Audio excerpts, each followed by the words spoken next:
ইলেকশ্যনতো প্ৰতিদিনে পৰিৱেশ সলনি হয়। আজি যদি ইলেকশ্যন হয় 12টাই জিকিম, কিন্তু অহাকালি কি হ'বতো ময়ো ক'ব নোৱাৰোঁ। গতিকে না, পূজাৰ আগতে ইলেকশ্যন হ'ব, পূজাৰ আগতে ৰিকাউণ্টিং যদি ক'ৰবাত কৰিব লাগে ৰিপুলিং হ'ব, আৰু পূজাৰ আগতে ইলেকশ্যনৰ ৰিজাল্টটো ডিক্লেয়াৰ হ'ব। অৰ্থাৎ 28 তাৰিখে 29 তাৰিখৰ পৰা পূজা, 27 আৰু 28 তাৰিখৰ ভিতৰত আমি নতুন বিটিআৰ দেখা পাই যাম। বিজেপি যদি থাকে, বিজেপিয়ে সকলোকে একেলগে বান্ধি ৰাখিব। বিজেপি যদি নাথাকে সকলোৱে একেলগে বান্ধ খাই নাথাকিব।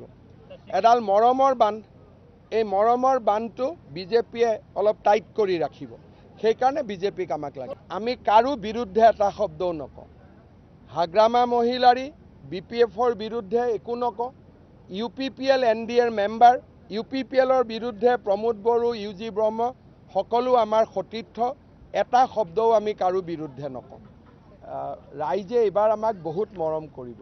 এতিয়া কিন্তু ইলেকশ্যনটো আমি জেদত খেলা নাই।